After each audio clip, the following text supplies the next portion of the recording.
Nous sommes aujourd'hui devant l'hôpital en présence de Daniel Botta, vice-président du conseil de surveillance, et de Daniel Châtel, conseiller municipal délégué à la santé, parce que nous souhaitons alerter la population sur un problème qui va se poser à très court terme. En effet, au mois de juillet, le service de chirurgie doit être renouvelé par les instances de santé. Mais pour qu'il soit renouvelé, il faut absolument que nous recrutions un anesthésiste, voire même deux. Nous avons 3 anesthésistes, un part à la retraite, 2 ont 72 ans. Il est donc impératif de recruter un nouvel anesthésiste pour remplacer celui qui part à la retraite et même un second pour assurer la pérennité des soins du lundi au dimanche. Il en va de la pérennité du service de chirurgie, parce que s'il n'y a pas d'anesthésiste, il n'y a pas effectivement d'opération. Nous souhaitons donc mobiliser la population qui n'est pas au courant de cette situation. Nous sommes dans un état de léthargie. La direction, l'ARS endort les élus, endort la population pour arriver à cette date fatidique et ne pas recruter d'anesthésiste, ce qui entraînerait donc la fermeture du service de chirurgie. On a donc souhaité faire une conférence de presse avec le docteur Néry, un des principaux chirurgiens de l'hôpital de Moissac. Nous sommes soutenus aussi dans cette démarche par le docteur Faure et par de nombreux aides-soignants et infirmiers. Le recrutement d'anesthésistes ne suffit pas. Il faut ensuite qu'il y ait un grand plan d'investissement sur l'hôpital intercommunal. Il faut que nous rénovions le bloc opératoire, que nous rénovions le service chirurgie, l'ambulatoire, parce que c'est grâce à ces rénovations, à ces investissements d'ampleur que nous allons attirer des ORL, des gynécos, des gastro, des dermatologues. Il en va du bien-être de la population, il en va de l'accès aux soins. Nous sommes sur un territoire paupérisé avec des personnes majoritairement vieillissantes et des personnes qui vivent dans des zones rurales où l'accès aux soins est compliqué. Donc il faut que la population se mobilise. Nous allons communiquer pour que vous soyez au courant, que vous soyez informés sur les menaces qui pèsent sur le devenir de notre hôpital. Alors on est dans une situation un petit peu particulière et inquiétante, puisque nous attendons sur l'hôpital de Moissac la prolongation ou non de l'autorisation du plateau technique chirurgical. Ça doit arriver au mois d'août. Il est clair que ça sera une période peu propice à les négocier à ce moment-là, donc il faut bien sûr que ça soit fait en avant. On peut faire un petit peu le constat d'abord, de l'offre de soins sur le plateau technique. Ça concerne donc chirurgie, anesthésie et endoscopie sur le plan digestif. Il y a une baisse progressive de l'activité qui a été voulue par l'établissement déjà depuis plus de 2 ans et qui est consécutive au décès du docteur Lemaire. Et le choix a été pris par l'établissement de ne pas recruter de nouveaux chirurgiens et de chirurgiens viscérales en tout cas. Il s'est aussi débarrassé d'un dermatologue, qui est une denrée très rare, et aussi d'un chirurgien ERL qui était extrêmement rentable et qui était prêt à venir à temps plein dans l'établissement. Aucun autre ERL ou dermatologue n'a pu être recruté dans l'intervalle. C'est déjà difficile à trouver et je ne suis pas sûr qu'un véritable effort ait été vraiment fait.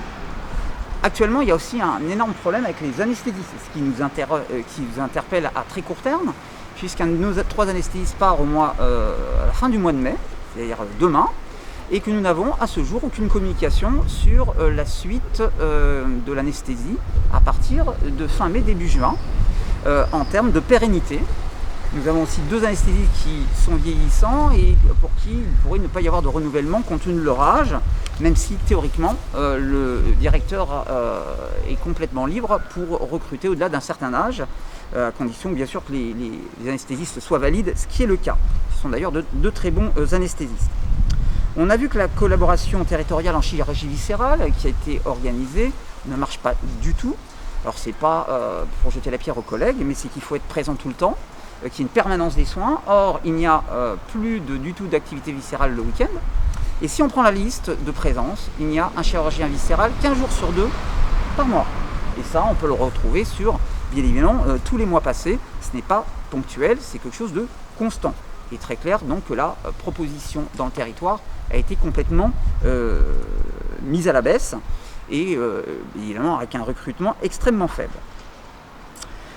Qu'est-ce que va entraîner la fermeture, s'il y a fermeture, du plateau technique sur l'hôpital? L'offre de soins se réduit, il y a plein d'hôpitaux ou de cliniques qui sont saturés ailleurs, donc ça va aboutir à un appauvrissement de la proposition de soins aux patients. On sera éloigné, qui plus est, ici de toute autre structure, et donc les plus démunis, financièrement ou physiquement, auront certainement un accès réduit, voire se dispenseront des soins. C'est vraiment dommage avec un hôpital qui fonctionne extrêmement bien, ici, avec le plateau technique chirurgical, de voir qu'on risque d'avoir cette délocalisation qui est proposée par le gouvernement ou les instances comme étant un plus, parce qu'on augmenterait la compétence en faisant que des grosses structures ou en envoyant les gens que dans les grosses structures. C'est totalement faux et on le prouve nous au quotidien, comme d'autres structures d'ailleurs, comme les nôtres. Il y a d'autres structures, d'autres prises en charge comme la prise en charge pédiatrique qui à l'heure actuelle est vraiment le parent pauvre. Les gens sont le plus souvent obligés d'aller sur Toulouse. Là aussi, il faudrait que les tutelles se penchent sur le problème et qu'on remette hors CHU des structures qui sont compétentes pour les prendre en charge. Sinon, les parents sont obligés d'emmener les enfants être opérés ailleurs, en deçà d'un certain âge. Le virage ambulatoire, on nous en parle largement, mais nous on l'a fait depuis très longtemps et on est largement dans les clous, donc c'est pas le problème ici. On peut quasiment tout opérer, et mon collègue aussi, le docteur Fort, en ambulatoire. Après, c'est le profil du patient qui fait qu'on peut le faire ou non. Et on a des patients ruraux, quelquefois en très mauvais état général, et ceux-là, on ne peut pas les foutre dehors. Donc il faut leur proposer quand même la possibilité d'être hospitalisés. L'hôpital a quand même un rôle majeur sur le dynamisme du territoire, sur les commerçants alentours qui verront évidemment leur activité diminuer, l'attractivité diminuer pour venir s'installer dans le coin, et même pour les médecins traitants. Alors déjà, c'est une misère en ce moment, tous les patients ne peuvent plus avoir un médecin traitant dans le coin, puisqu'il y a un certain nombre de médecins qui partent à la retraite et ils ne sont pas remplacés. Ça sera bien pire encore si on perd le plateau technique, puisque les médecins généralistes, ils veulent un plateau technique à proximité pour pouvoir envoyer leurs patients. Donc on est dans une situation qui est vraiment préoccupante, avec un déclin de la ville de Moissac là, qui est annoncé si rien n'est fait pour cet hôpital. Pour l'éviter, il faut quoi? Dans l'immédiat, c'est immédiat, qu'il y ait un sursaut de la part de notre direction pour vraiment recruter des anesthésistes, nous le faire savoir, suffisamment en nombre et de manière pérenne. C'est pas très compliqué, qu'on met les moyens, on y arrive. Et en plus, c'est attractif, il n'y a pas de garde, il n'y a pas de maternité, donc ce n'est pas très contraignant pour les anesthésistes. Il faut recruter des médecins spécialistes, ORL, dermatologues, dans les spécialités là où la direction a tout fait pour les faire partir. Là, il faut recruter. Si on ne cherche pas d'arrache-pied, on ne retrouvera pas un nouveau de patientèle dans ces domaines, alors qu'il y a un potentiel énorme dans la région, énorme, et qui à la fois sert la population, l'activité de l'établissement et le rend fou sur le plan des finances. Il faut évidemment absolument conserver l'offre de soins le week-end.